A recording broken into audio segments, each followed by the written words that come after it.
Hello, how to have a super great intuition. Okay, first of all, I'm sorry, I've never been able to pronounce that word ever, intuition, but anyway, you know what I mean, right? So,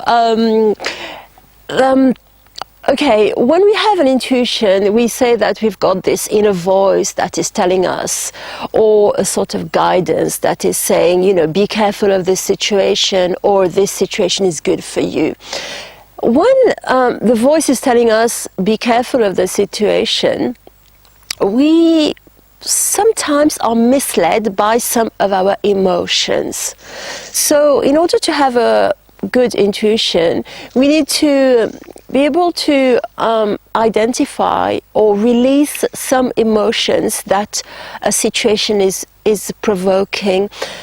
For instance, one of the common things that happens is that because, you know, in life we've had different experiences and some of them are not necessarily good, our fear sometimes affects our intuition. So when a situation arises and you think, okay, this situation is not good for me, so you have an intuition about that, before rushing into it or rushing out of it, maybe take a long time, a few days, many sort of spots in the day or in the evening to breathe in and breathe out and just see how you feel. And occasionally you might feel fear, because a fear is some sort of survival instinct, and fear has got a great reason to be. I'll talk about this in other videos, right? But just to say that fear has got a good reason, but it sometimes misleads our guidance, our what we call gut feeling. So as we understand or feel a little bit that yes, I am a bit fearful, then before taking any decisions, the point is we try release that fear. Fear is not such an easy emotion to release, but I will give you a few tips. The very first one is you can write down your fear. Write it without any filters, really, like, I am so scared about this. This person might do this to me. I am worried. I am shitting in my pants, whatever. Really, without filters. The point is that the fear sort of releases itself. Another way, it will sound or look a bit crazy to you, but I do invite you to try this, because this is something that works. I do that a lot with my clients. So as soon as you feel the feeling of fear, you just move like a sort of really, you know, you kind of take it out, you know, like really, just be kind of like a little child that's kind of worried. And usually, after we've done that a few times, usually we feel much better. And then we can be more in touch with our intuition. Okay, that sounds and looks a bit crazy, but if you want, you can try. Then another way also is when we're feeling fear is to breathe in. And as we breathe out, we imagine there is a cloud that's moving out. Or again, another way is, you know, when we are a baby and we are worried, or not worried, but we've got fear, or as a child, what we want is we want to be in our mother's arms somehow. You know, we want to cry in somebody's arms. So imagine you are in your mother's arms, no matter how old you are, and even if you haven't had a affectionate mother, it doesn't really matter. Just imagine you are in the arm of somebody who is like listening to you and moan and groan and cry. And I can assure you that this will help release the fear. And as you release your fears as time goes, your intuition becomes so much better. So again, if we want to have an even better intuition, we sort of okay, the intuition is like a voice, right? Or something that is telling us about a person, let's say, you know.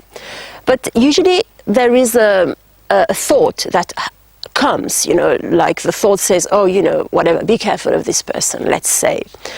But our thoughts, they're not influenced just by our purest self. Our thought is influenced by what other people have told us.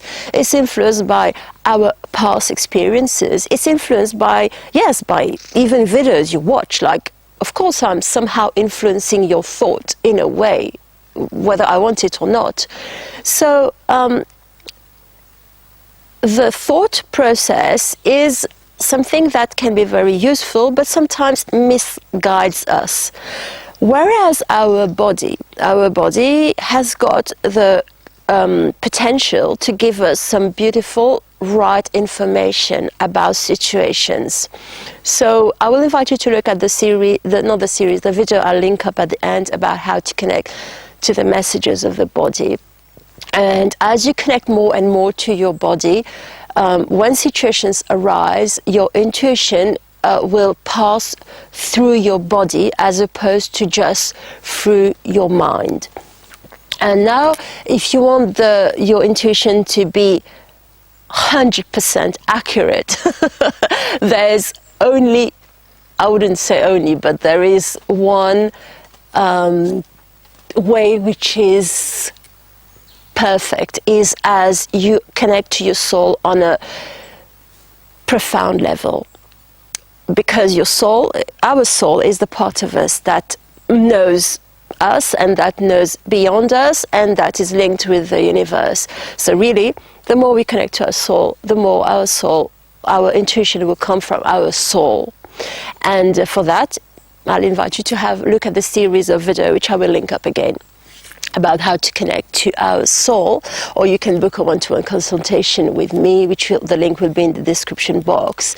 Of course, I'm not giving you like the sort of magical tools that you can just do like that for a good intuition, but our intuition is something which is a bit invisible, isn't it? So it might be hard to either catch it or either rely upon it. So as you release more the fear and you are more in touch with your soul and with the messages of the body, your intuition will be 150% spot on. And then of course you have to listen to it.